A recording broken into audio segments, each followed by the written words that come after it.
Renovating a home is quite an experience. Whether it's a home that you've lived in for years and years, or maybe a new home that you just bought and you want to put your own finishing touches on. Well, today I want to talk to you about what you can do to make sure that you have a fantastic renovation and you get the biggest bang for your buck. This is Monday Mornings with Mark. Hi, I'm your host, Mark J. Schmidt of RE/MAX Country and MoveMeMark.com, where I help you get the most out of the market and your home. If you're new here, be sure to subscribe to our channel on YouTube and make sure you like us on Facebook so you don't miss out.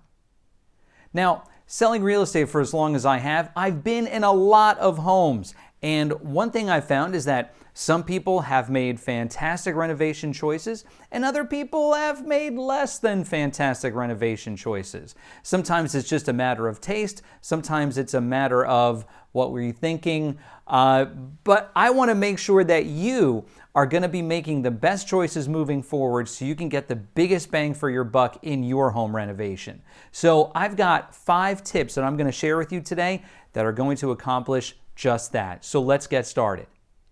First off is you want to start with a budget and stick to it. I've seen a lot of people who they decide they're going to renovate their home and they just start buying this, that, the other thing, and they don't really keep in mind what their budget is. You need to have a budget. You don't want to have any financial problems down the road. And also, one important thing that people don't always consider is that you want to make sure that you leave yourself a buffer.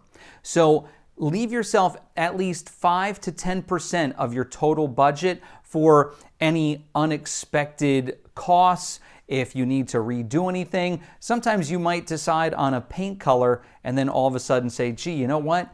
That doesn't look that good once it's up on the walls, and then you have to redo the whole thing. So make sure you leave yourself a little wiggle room so in case you do need to correct anything or change anything, you're not going to have a problem.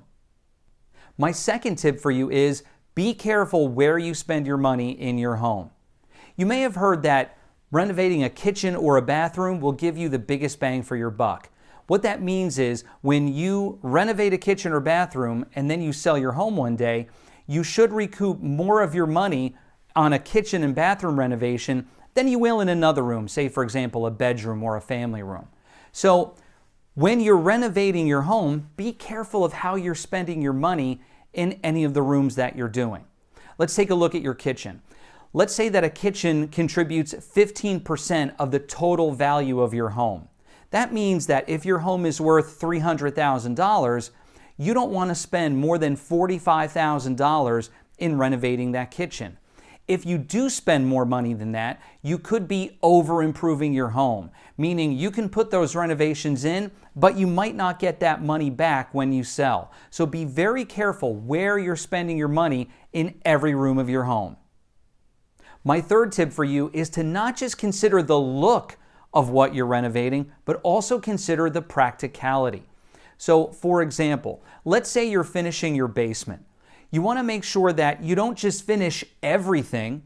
Make sure you leave yourself some room for storage, whether that's going to be closets to, put games in and things like that, or maybe a larger area where you can store your luggage or, holiday decorations, things of that nature.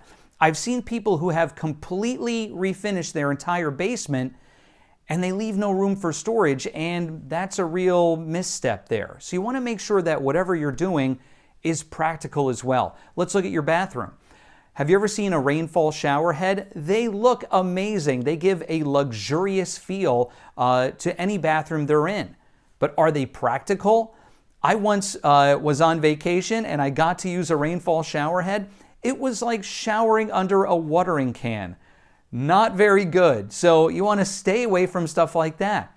The third thing you really need to consider is that how easy will it be to maintain whatever you're doing? So if you're getting some sort of fancy countertop in your kitchen, or if you're adding something to your bathrooms, whatever you do, it's got to be something that's easy to maintain, because you don't want to have to kill yourself later on going and trying to get special solutions or compounds, whatever, to make sure that your counters look good, or having a new carpet that is going to show dirt a lot and you're going to have to vacuum every day. Make sure that whatever you're doing is not just looking good, but also practical. Now, my fourth tip for you is to consider when you're going to be selling your home and use that as your guide. If you're planning on never selling your home, this is going to be your final home and you're not moving again, go nuts. Do whatever you want, But if you're going to be selling your home, say, within the next 5 to 10 years, you might want to consider what are the buyers going to be looking for when looking at homes. I always tell my clients, you need to consider what it's going to be like when selling a home, when you're buying a home. So you really need to do that when you're renovating a home as well. Make sure that whatever you do is going to be marketable, that people are going to want it. Years ago, I went and met with a couple, and I know I've told this story before, but it's such a good story. I met with this couple who asked me to come over and talk to them about selling their home. They told me on the phone that, they said, we've got 4 bedrooms and 2.5 baths and this, that, the other thing. And then she said, you know what, we just put this commercial grade carpeting in our home. It's going to last forever. It's gorgeous. And I thought, wow, that sounds really great. Well, I got to the house. It was leopard print carpeting throughout the entire house. Now, is that marketable? Is there a large market for people who want leopard print carpeting? No, there isn't. So you have to kind of keep that in mind. Whatever you're going to do, make sure that it's going to be saleable down the road.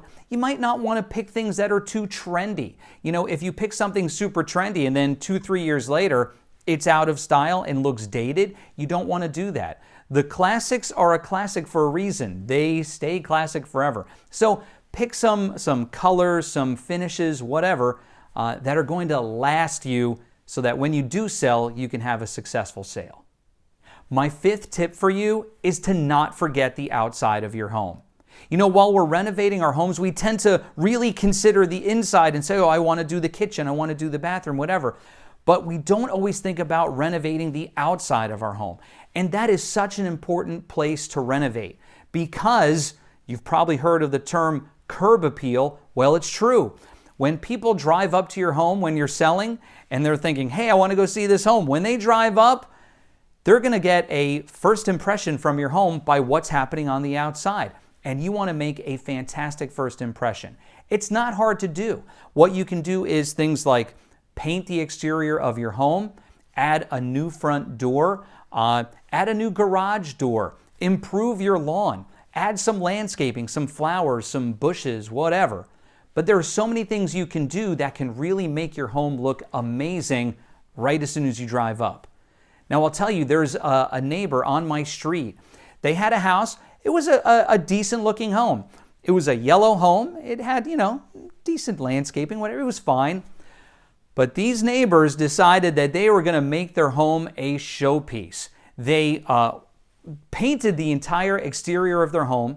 They went from a yellow color to a gray color. Looks very upscale now. They redid their front lawn. Their lawn is like the best looking lawn in the neighborhood. They redid their driveway. And the place looks absolutely amazing. And all it took was a little paint and a little grass and a new driveway. And their home, it's like a brand new home. So keep that in mind when renovating your home. You don't want to have the inside looking fantastic and the outside looks okay. Make sure you don't forget the outside. If you follow these 5 tips for renovating your home, you're going to have an absolutely fantastic renovation and a home you're truly going to love. Now listen, if you have questions about renovating your home or about real estate in general, there's a fantastic resource. It's my website. You can find me at www.MoveMeMark.com. Thanks so much for watching. If you missed our last episode, you can find it right here. And here's another episode that YouTube thinks you should watch. If you haven't subscribed yet, make sure you hit that circle and subscribe so you don't miss out. And I'll see you next time for more Monday Mornings with Mark. You have a great week.